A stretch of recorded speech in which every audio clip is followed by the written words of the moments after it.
the ASM artist. Hey, wait a minute. Who invited you here? You weren't supposed to know about the airing of ASMR Noir Part 2. You see, last time Tony and we robbed the biggest bank in the state. And they never caught us. Well, they never got me. You know, Tony, he wasn't always the smartest. Those of you who know him, you knew Tony. He wasn't the sharpest knife in the drawer, as you would say. He made the wrong move, and he got caught by the cops. Oh, God. I feel like most people watching this are new, and sorry, the chair is so creaky. But a lot of you might not know about ASMR Noir Part 1, which was just this random video idea I had, which was to just film in black and white and just do like, I don't know if you're familiar with noir films. Like it was back in the early days of cinema. I'm not a huge cinema nerd, by the way. I just took a class because that's what I'm majoring in college. And it was just like gangsters and stuff, so it was just an idea to do in black and white and do the gangster voice, and for some reason people really liked it. So that is what this is the sequel to. I gotta make sure I get I think actually if I just go side to side like this is perfect. I have the mic angled in a better way. I'm like a half afraid to use the Zoom H6 because I don't want the audio to be all off to one side, but I think we're good this time. And it just sounds so good and it's so easy. It's like the least hassle to set up. I'm actually thinking about experimenting with mono microphones, like just a lav mic or something, just to see what you guys think and just for some variety. But anyway, back to Tony. God, I heard they put him in the pen and he's not doing so well in there. You know, he made a lot of enemies. Lots of enemies, and he set a person or two up in his lifetime, you know, Tony. He got a lot of men locked up in there as well, just because he outsmarted them. And wait, I already said Tony wasn't very smart. He got, you know, a blind squirrel finds a nut every once in a while, as they say. This is so stupid. I'm so bad at this, but you guys literally asked for more so much. Somebody get me a less creaky chair. I'm freaking out. Look at the autofocus. Wow. I love it. Oh, it's still very slow. I even sped up the autofocus on this. This is probably my new favorite lens to record with. I used to shoot with a more wide angle. This is like a standard equivalent to a 50mm lens, which was what like the standard lens that came with all cameras when they first kind of came out, and it's like the easiest focal length to deal with. And it seems boring just to use a standard lens. Like it's more interesting to be like, I use like a wide angle lens, or I use something that not everyone else uses, but it's just like the most convenient. I gotta stop looking at my monitor. I'm very bad at looking right down the barrel of the lens. I gotta take you on, you know how it is. Oh man. What am I doing with my life? What is this? Why are you watching this? You're watching me just sit here and do really bad accents. And apparently that's relaxing. ASMR shunning you for watching my content. What are you doing here? Who invited you? What's wrong with you? Why are you watching this? I'm not sure if you have met my new partner, Eduardo. Now, strangely enough, he's actually Chinese, but Eduardo, he's a lot brighter than Tony was, and I don't think he's gonna get caught. So, instead of the biggest bank in the state this time, you know, Eduardo and I, you know how we are. We are going for the biggest bank in the country. Yeah, We're going to the Federal Reserve Bank. Don't tell no one I told you this, by the way. I would probably get caught if that was the case. Maybe I'm not the brightest either. But we're going to the First National Bank. This is stupid.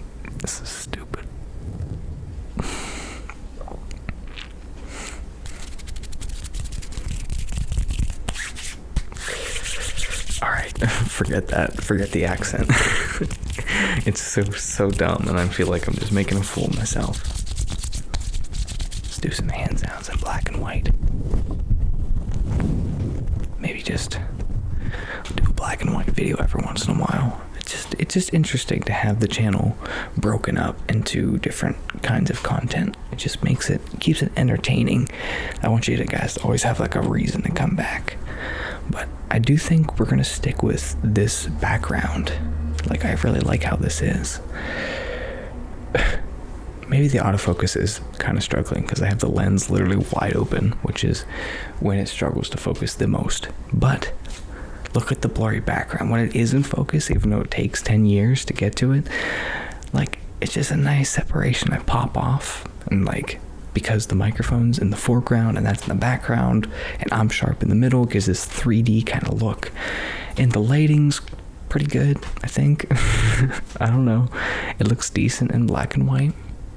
I need to shave.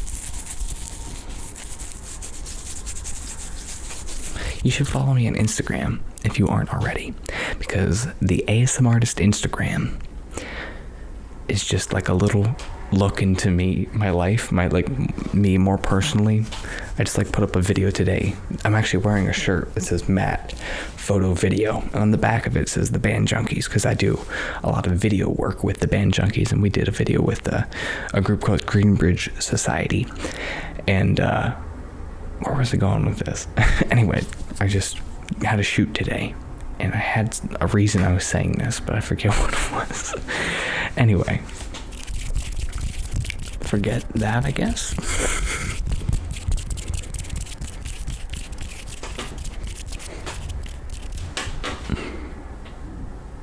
So I was filming with I think it was actually for my Patreon. I was filming with not this lens. I was with a longer lens, and the camera was just farther away, but the shot looked kind of generally the same. Because it's a longer focal length, though, it had a little bit more compression, so the background blur was a little bit nicer without having to stop down the aperture as much. None of that's really important, but I was just noticing the autofocus wasn't that smooth. It was a third-party lens, and this is like a native first-party lens for Fujifilm, and the other lens was a Viltrox. And I noticed that if I moved really fast with that other lens and I jumped back, the background, this has a smooth transition. If you look at the fan, especially from, whenever it changes the focus, the other lens, it would just jump. It would take giant steps, and you'd see it in the background, and it looks smooth if you're paying attention to me, but if you looked at the background, it's a completely different story. But this one's pretty smooth. Look at the fan.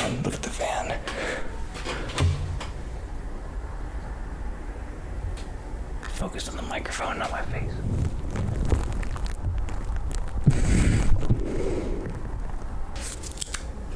I got these lens wipes. These are so invaluable for me and what I do. Focus on it, Fuji. Hurry up. It's not very fast. It's not the fastest autofocus with this lens wide open, but these are just standard lens wipes. I use them to... What? Why is it losing focus? Am I too close? Stupid. I use these to clean my camera lenses and my phone and my computer and just everything, and these are super, super awesome to have around. I shouldn't even be doing that, because now look how long it's going to take to get back to me. But these sound really good. I saw Patty do a video on this. That was actually the first time I saw it, this trigger, but I guess it's been around for a lot longer than that, but that's just the first time I saw it, and I really liked it. So, and it kind of goes with the theme of this channel, where I just always talk about cameras and stuff. Autofocus is unsure if it wants to go to my hands or my face.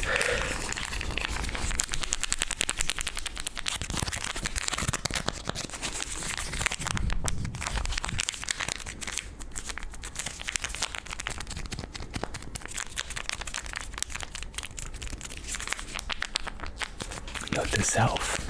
I want to invest in a better light and a brighter light, so I wouldn't have to have the lens wide open. I could stop it down a little bit, which lets in less light, and I get a little bit less background blur, but the autofocus will be better, and just overall, it'll be a little bit sharper too. It'll just be better overall to do it that way.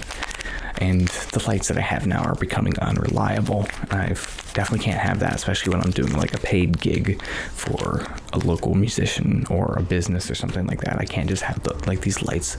If you turn them up all the way, the intensity, they'll start like flashing, like just randomly. They'll start overheating and just like flashing different brightnesses, and I just can't have that. Even like, I don't want that for these videos either. I want it to just do what it's supposed to do. So I need to like spend a couple $100 on one really good light, and then these can be like my backup lights or whatever.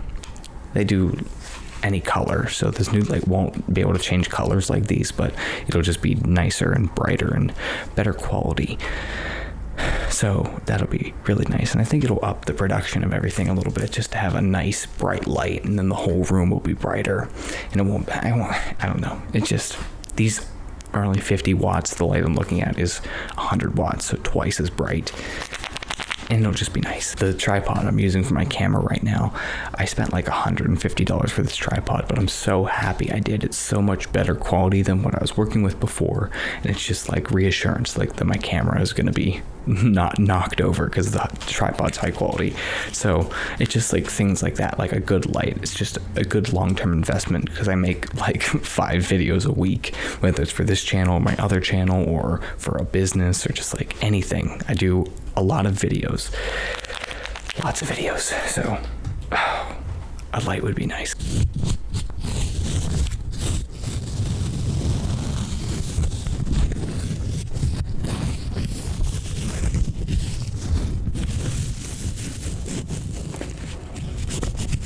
My ear is itchy. Do I look funny? I did not go in this ear enough. I felt like I was in this ear a lot, and I should be over in this ear, and I don't know, for some reason I was over in this ear, and I should have been in this ear, and I don't know why I keep doing that, and I keep emphasizing it, and I keep fixating on it like I'm an OCD person. I'm not OCD, I'm actually ADHD, but it's not the same, and then I don't know why I fixate on these things, and they bother me so much, and no one else even notices in the first place. That was ASMR, right? I think it was. Oh, this is ASMR, I guess. I keep second guessing myself. Wow, it sounds so good under here. This sounds good to talk down here. It sounds better than up here. It sounds more full. Wow, what a world we live in. I don't think I want to grab any other triggers. I think this was fun, just to completely use my hands and the accent, and just, it was a lot of talking triggers, which you guys like me for. My voice. I like talking. I think you can tell. I like talking about things that I'm passionate about, but I have a speech class as well, and I feel like I'm gonna do pretty well in that, because obviously not afraid to put myself out there and talk. I'm even okay with talking in front of people. I guess it's technically different what I'm doing right now, which is talking to a camera, indirectly talking to a lot of people, but not directly. Not the same, but kind of the same. You know, this just seems like a podcast at this point. A stream of conscious podcast. What would you guys think of me starting a podcast? And no, it wouldn't be an ASMR podcast. Okay, like some people think like my camera channel is also ASMR, but I have an ASMR channel, and that's where the ASMR is going to be. And then I have other forms of art that I like to do. But what would you think of a podcast? This is pretty much what it would be like, except the goal wouldn't be to get you to like tingle or whatever. I basically talk at a normal volume now, so you'd find that relaxing as well, the podcast, but I'd just be talking about, it would basically be a lot like this, except for like intermittent hand sounds, like that wouldn't be a part of it. But I want to know what you guys think of that, because someday, preferably when I'm out of college and I'll have a lot less on my plate in that aspect, and I can hopefully make this and a couple other video things like my job, so I don't have to like work for someone else. I can just do my own video stuff, and then I can allot time to start a podcast, and that could be another venture. But I'd like to know, obviously I'd have to keep building and maintaining an audience for years to do that, which I kind of plan to do. I mean, I've been trying to get an audience and just amount of people to care about what I make for a very long time, but it's never guaranteed that anyone's going to stick around. People's tastes change, and what's popular now won't be popular in 3 years, so it depends on my ability to adapt. But I think I have 2 years left in college, and after that, I would eventually like to start a podcast, and I'd like to, in the meantime, figure out exactly what that would be about, or if it even has to be about anything, if it can just be me talking and elaborating on random thoughts I have, because I'm sure if I just, throughout my week wrote down interesting thoughts, I'm sure I could riff for an hour every week, and it wouldn't be that hard. But just let me know. What do you think of that? I don't have anything else to say. This got really interesting and conversational here at the end. That was very cool. And I completely stopped doing triggers, but maybe I'll lean even more heavily into the non-trigger part of ASMR, where it's just a stream of conscious kind of, I like talking. Like Sarah Manganese did this one video where it was all talking triggers. She intentionally didn't do other stuff. It's kind of what this is. So thanks for watching. Leave a like if you enjoyed. Leave a comment down below on the things that I talked about out there on the airwaves. Thanks for listening in, people, and I'll see you next week, or whenever I post, which will probably be less than a week. Anyway, thanks for watching. Bye.